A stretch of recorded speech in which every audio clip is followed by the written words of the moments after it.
Hi everyone, it's Elaine Hamilton from the Reiki Center, and this is a back to basics video. I had a conversation this weekend with someone, and this always triggers me, who didn't realize that Reiki was a self-healing modality. And this seems to be the plague of the UK. I don't know why. It drives me crazy. But it seems to be a more common perception that Reiki is a complementary therapy. And in that way, you need to go to a therapist to get healing, and you can't do it yourself, or there isn't the knowledge that you can do it yourself. So this isn't really for my the people on this channel who know me and know my work, because you know that I talk about this a lot. But it is more for those of you who maybe are curious about Reiki and are exploring the possibility of personal growth and, more importantly, self-empowerment. So I don't know where this has come from in the UK. Might be in other countries as well. I can't comment on that. I'm just commenting on the amount of people that when I tell them I teach Reiki, they are surprised. And they know about Reiki, and many of them have had Reiki treatments, and they've never been told by their Reiki practitioner or therapist that they can learn Reiki for themselves. Now, when I was taught Reiki back in Hong Kong, many, many years ago, actually it was part of the workshop was talking about self-empowerment, and it was back in the day when Usui, the story about Usui was very different. It was Takata's story about how Reiki was essentially a Christian modality. Since then, that has been debunked. Reiki is a non-religious therapy. And when I say therapy, I'm really talking about it as I would talk about meditation or about yoga or exercise or eating well or going out to the beach. It's a way of restoring the balance in your body. And it's something you can do for yourself. You do not have to go and pay somebody to do it for you. And this is a really, really important aspect of Reiki, is that it is self-healing. It's something for yourself. So when you go along to a Reiki 1 class, that is activating Reiki in your hands so that you can Reiki yourself. And yes, you can also Reiki loved ones, you can Reiki your pets, you can Reiki your plants, whatever. You can do all that at Reiki 1, but the focus of the Reiki 1 workshop should be on self-empowerment. How do you work with Reiki as an energy so that you are able to fill yourself up? And the purpose of filling yourself up with the energy is so that you can start to harmonize and bring balance into your body, into your life, into your emotions, into your mental state. So it's an amazing, holistic, therapeutic, energetic modality, honestly. And the joy of it, what attracted me to it, was the fact that I could do it for myself. And somehow or other, it has just gone into the realm of complementary therapy. And that's really weird to me. But there we are. So this video is more just to say it's not a complementary therapy. It's a self therapy. It's a self-help, actually. It's a self-help tool.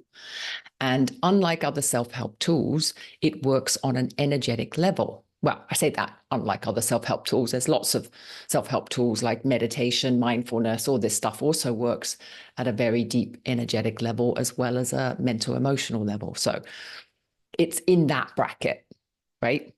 The difference, I think, with Reiki and something like mindfulness or meditation is that you are actively pulling in or inviting a greater source of energy to be available to you.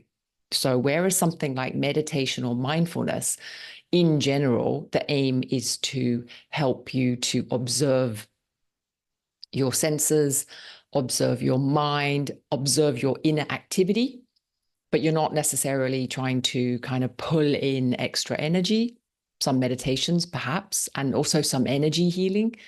There are modalities that also do that. And so, in a sense, Reiki is in that bracket. So, if you're working with energies, and that could be working on chakra systems, working on pulling in universal source, working on, kind of like the breathing and the pumping of the energy around the body, all these kind of somatic exercises, is kind of the same thing.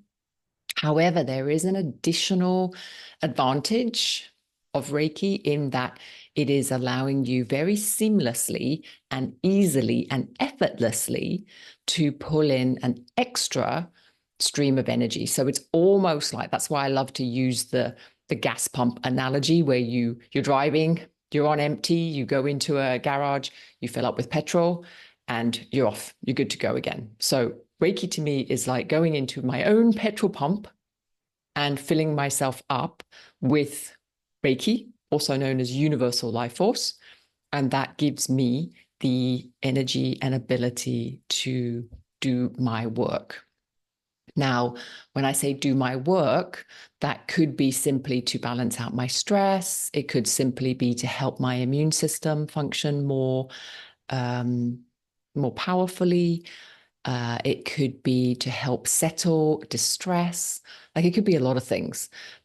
But what would you do if you had extra energy, right? It's like if you had a source, like a battery source, that you could just plug into yourself and have access to more. Because for many of us, when we first look at Reiki as a curiosity, as a wonder what that is, it tends to be because we have got ourselves into a state of disrepair or tiredness, exhaustion, stress, burnout, something like this, right? So then we're starting to look around, what can help me? And this is what Reiki is. So absolutely, you can go to a Reiki therapist. I'm not saying don't do that. That's absolutely fine. I often go and get massage, reflexology, acupuncture, Reiki. Like, I go and do all this stuff. I'm not saying don't do it. But it's almost like, okay, it's nice sometimes to go and get therapy from other people, but it's not necessary to rely on them. It's almost like it's nice to go and get an additional source of energy. And also it's almost like their energy and your energy can then create another healing environment, a different healing environment that I think can be super useful. But it's not one of those things that you need to rely on. And I think this is the important thing, because when you do Reiki for yourself, you're doing it daily. And it doesn't have to be a daily practice. Like, as I'm talking, you might think, well, I don't have time to do a Reiki practice. Well, you can do it in bed, right? And if you're that stressed that you're suffering from sleepless nights, or, kind of that procrastination that happens with overwhelm, you're just sitting there, just kind of not being able to motivate yourself. All these times where you're sitting around struggling with your mental health, or struggling with your sleep, or struggling to get yourself motivated and moving, are perfect occasions to be doing a Reiki practice, because you're not doing anything else but worrying, or you're not doing anything else but sitting around. And even if you're one of these people that is highly motivated, overmotivated, overwhelmed, overworked, and you go to bed at night, you can spend at least 5-10 minutes just very gently giving yourself a treatment. And even if you're finding 5-10 minutes at different times during the day, that is still putting in new, vibrant, resourced energy into your system, and it really helps to calm things down. So this idea that you can't help yourself is a very odd idea, because actually we can help ourselves, and we can help ourselves enormously. So this idea that Reiki is something that other people do to us, or it's part of that whole system of complementary therapy where we need to go and find somebody, get advice from somebody, or pay somebody, all this kind of thing is just not accurate. It's not accurate. And no matter how many times I say it, and I know I've said it a lot, it's almost like it's worth to keep saying it, because there seems to be a lot of misinformation or mythology. And I've even come across Reiki masters who are essentially and originally Reiki teachers who don't know that they could teach. And that to me is weird. I'm like, what happened there? That a Reiki master doesn't realize that they can pass on Reiki to others in in a permanent sense. Like a Reiki master should be trained to pass on the Reiki knowledge to somebody else so they can then go and do it themselves. And that's the whole point. That's the whole point of Reiki, is that it is a self-healing modality. It's a self-empowerment modality. It's an amazing modality that allows you to work on yourself, to resource yourself, to heal yourself. Like, I don't know where we've missed the point. I really don't. It stuns me that there's so much misunderstanding around this. So I just really wanted to clear it up. And for those of you who are looking for help with stress or looking for help with anxiety and really, really struggling to understand how to help yourself, that's a really scary place when you're suffering from deep depression or you're suffering from mental health illness and you're like, and nobody can help me. And especially here in the UK, like the resource to help somebody with mental health is very, very poor here, or you have to pay for it, right? So it's amazing that there are resources out there, right? And something like Reiki, honestly, for me was a lifesaver because I couldn't do things like meditation. When I was in my 20s, my mind was a mess.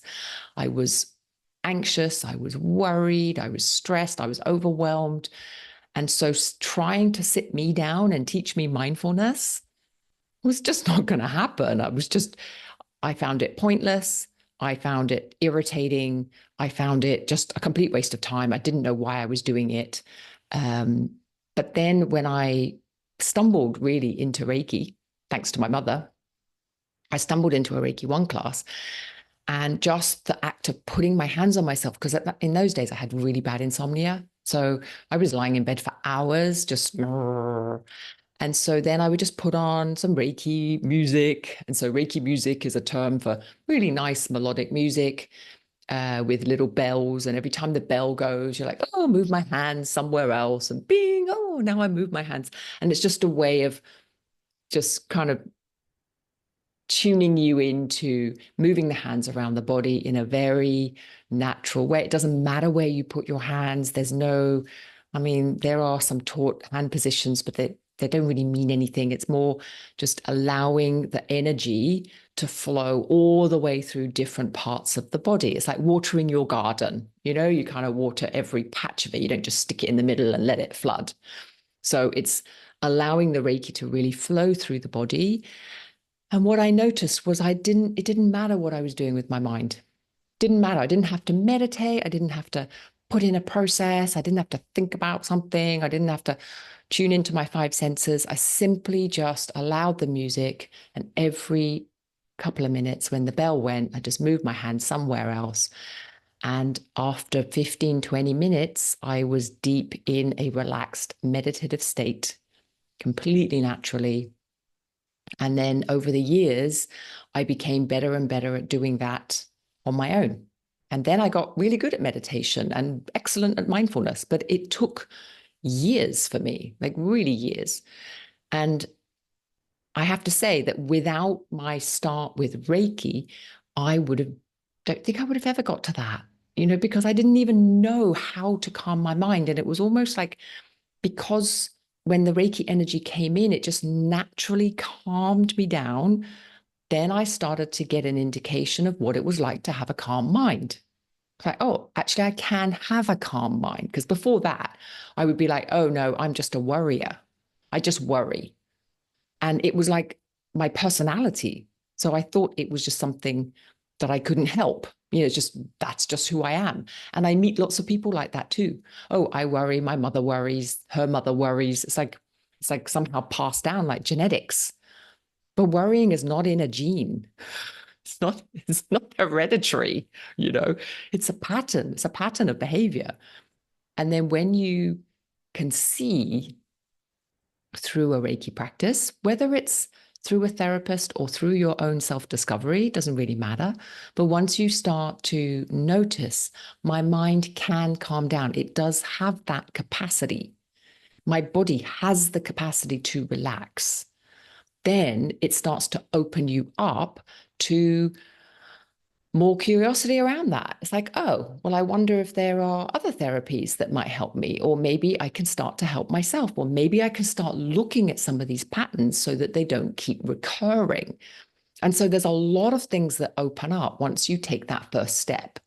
But the first step of just doing something for yourself is a really powerful step.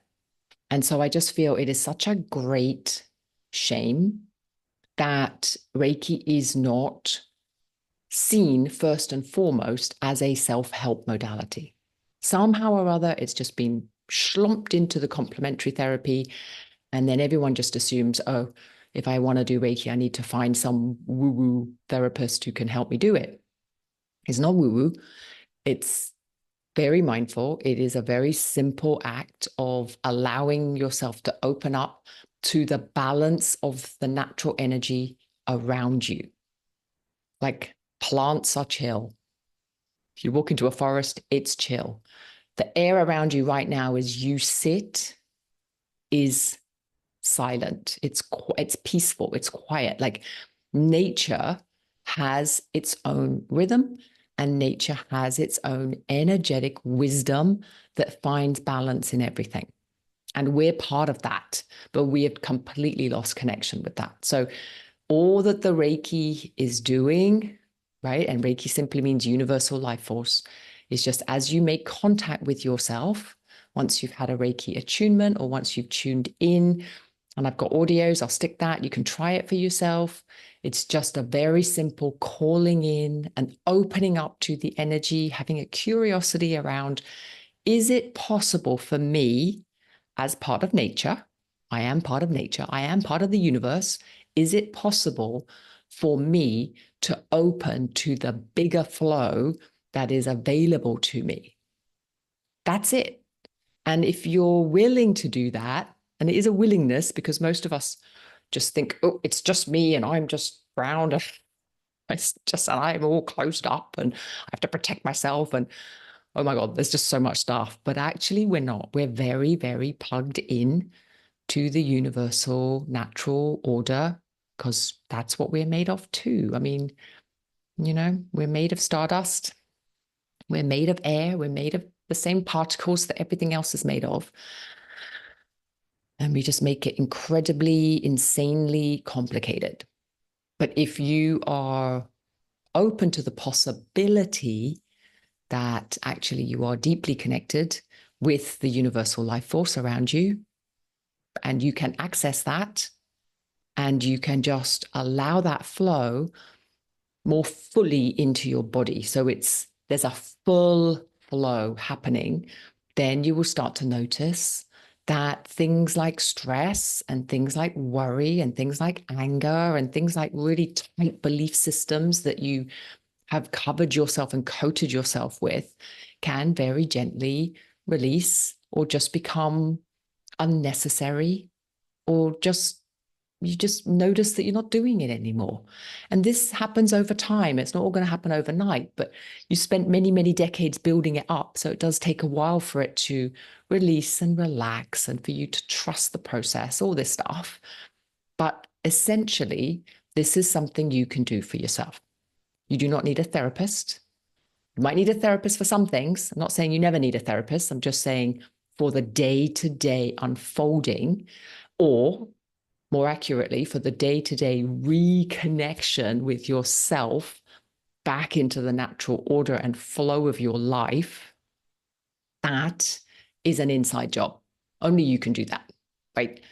And the first step could be that you investigate Reiki, give it a try.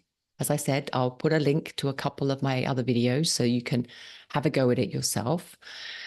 Or go to a Reiki therapist. Perfect. That's also fine. But please bear in mind that apart from relying on that person, you really ideally are relying on your own hands to provide you with Reiki. So have a look at Reiki 1 classes in your area, or just have a look at starting to develop your own Reiki capacity through the attunement processes that I already have available for you here. You don't even need a teacher anymore, honestly. You can do this yourself.